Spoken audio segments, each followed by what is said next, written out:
Kalian semua tahu nggak sih apa itu kesehatan mental? Dan apa saja gangguan mental yang bisa terjadi pada remaja? Baik, kami dari kelompok 4 Universitas Indah Prasasta mempersembahkan materi tentang kesehatan mental pada remaja.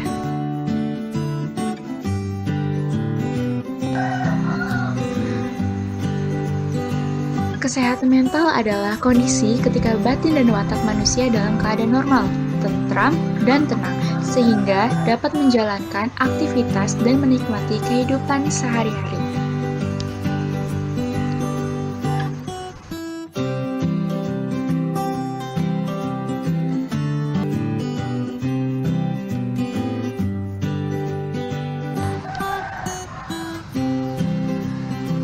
Remaja seperti kita memang sering mengalami perubahan suasana hati atau mood. Itulah sebabnya remaja yang terlihat murung atau sedih seringkali dianggap hal yang biasa. Misalnya, mungkin karena patah hati, menjadi korban online catfishing, mendapat nilai jelek, atau merasa kurang perhatian dari orang tua. Padahal, bisa jadi itu gejala depresi pada remaja. Jika dibiarkan, kondisi ini bisa berlanjut dan menyebabkan munculnya keinginan untuk menyakiti diri sendiri dan bahkan keinginan untuk bunuh diri.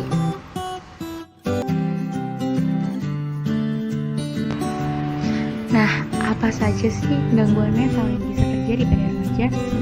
Yaitu ada stres, rasa cemas, rasa sedih, depresi, bipolar, serta halusinasi. Bipolar, sebelumnya mungkin nama bipolar ini sudah mulai diketahui banyak orang. Namun, apakah kalian tahu bipolar itu apa? Gangguan bipolar adalah kondisi kesehatan mental yang biasanya terjadi pada akhir masa remaja ataupun awal masa remaja. Orang yang mengalami gangguan bipolar dapat mengalami perubahan suasana hati antar episode depresi dan mani. Perlu orang tua waspadai bahwa banyak remaja yang mengalami perubahan suasana hati selama pubertas. Hal ini karena remaja sedang beradaptasi dengan tubuh dan perubahan hormonnya. Orang tua perlu memahami gangguan bipolar dan kaitannya dengan remaja, yang tujuannya jelas, yaitu untuk membantu mereka mengenali tanda-tanda awal dari gangguan bipolar.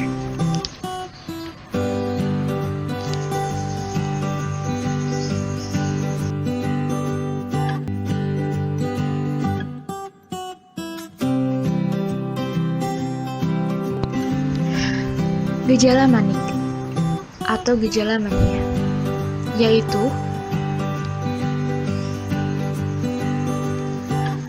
pikiran dan ucapan seakan balapan. Lalu yang kedua, energinya meningkat. Yang ketiga, kebutuhan tidurnya menurun. Lalu yang keempat, suasana hati meningkat dan optimisme yang berlebihan. Yang kelima, peningkatan aktivitas fisik dan mental. Yang keenam, lekas marah secara berlebihan, perilaku agresif dan tidak sabaran. Yang ketujuh, penilaian yang buruk, memiliki penilaian buruk.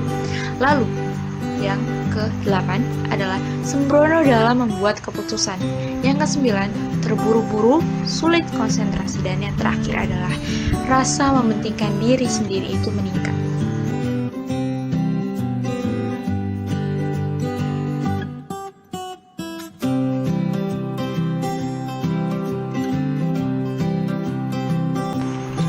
Depresi. Depresi adalah gangguan suasana hati atau mood yang ditandai dengan perasaan sedih yang mendalam dan rasa tidak peduli. Semua orang pasti pernah merasa sedih atau murung, dan seseorang dinyatakan mengalami depresi jika dia sudah 2 minggu merasa sedih, putus harapan, atau tidak berharga.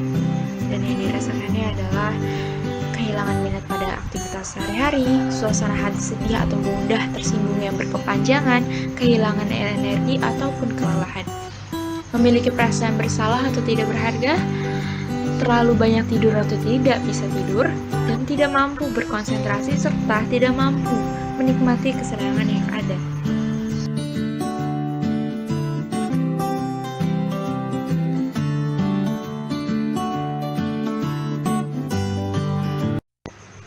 Halusinasi. Halusinasi adalah Gangguan persepsi yang membuat seseorang mendengar, merasa, mencium, ataupun melihat sesuatu itu yang sebenarnya tidak ada. Pada kondisi tertentu juga, halusinasi dapat mengakibatkan ancaman pada diri sendiri dan bahkan bisa pada orang lain. Halusinasi merupakan sensasi yang diciptakan oleh pikiran seseorang tanpa adanya sumber yang nyata, dan gangguan ini dapat mempengaruhi fungsi kelima panca indera. Penyebab muncul halusinasi. Beberapa faktor paling umum yang dapat menyebabkan halusinasi adalah yang pertama, gangguan dari kejiwaan seperti skizofrenia, demensia, dan depresi berat dengan gejala psikosis.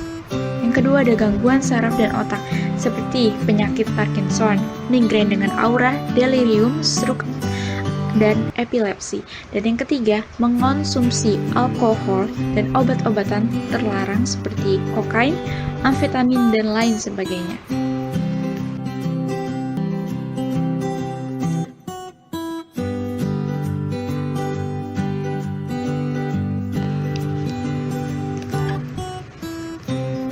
Lalu ada anxiety disorder.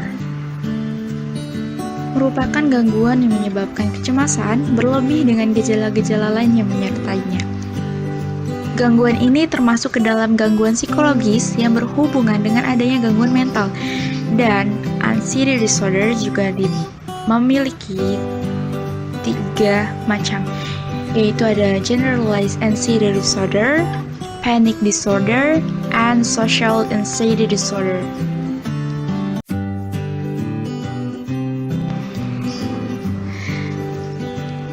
Generalized anxiety disorder, kondisi kecemasan yang berlebihan hingga cenderung tidak terkendali. Orang dengan generalized anxiety disorder ini bukan merasakan kecemasan yang biasa, namun ia bahkan bisa sangat gelisah meskipun sedang tidak berada dalam situasi yang menegangkan, alias ketika tidak ada apa-apa. Penderita ini akan sering merasakan jantungnya berdebar-debar, berkurangnya nafsu makan, kesulitan untuk tidur atau insomnia, mudah merasa lelah, sesak nafas, dan sulit mengendalikan emosi. Selain itu, sebagai remaja penderita GAD ini, kita akan kehilangan fokus dan membuat aktivitas terganggu, dan membuat diri menjadi pribadi yang tidak bersemangat dan murung.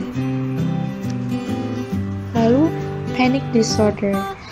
Sebagai remaja dengan gangguan panik, biasanya akan sering mengalami serangan panik atau panic attack tanpa adanya alasan yang jelas secara berulang.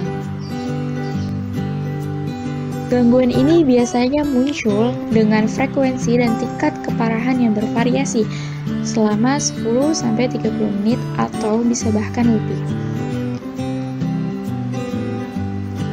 Kita akan dengan tiba-tiba merasakan gemetar pada tubuh, berkeringat, sesak nafas, timbul nyeri pada bagian perut atau mual, merasa tidak berdaya, dan merasakan gelisah yang berlebihan.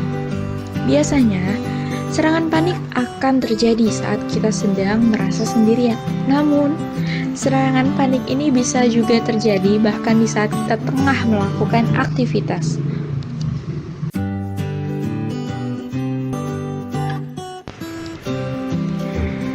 And the last is social anxiety disorder. Gangguan kecemasan sosial biasa disebut juga sebagai fobia sosial, yang dimana merupakan kondisi di mana kita mendapatkan kekhawatiran dan rasa takut berlebih saat akan atau berada di lingkungan yang baru serta saat berada di tengah keramaian. Kita akan lebih memilih untuk menjauhi keramaian dan menghindari interaksi dengan orang lain karena selalu merasa seperti akan dipermalukan ataupun dikucilkan di depan banyak orang.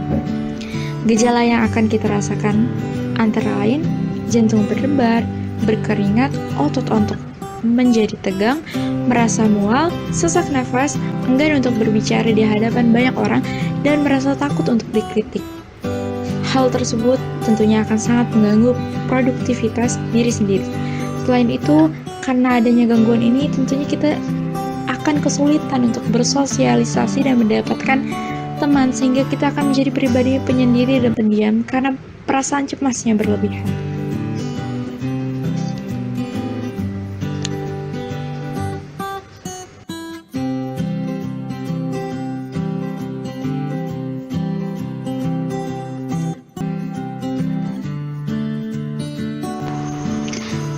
Terima kasih, semoga apa yang telah dipaparkan tadi bisa bermanfaat untuk kalian semua dan menyadarkan kalian akan pentingnya kesehatan mental pada diri kalian.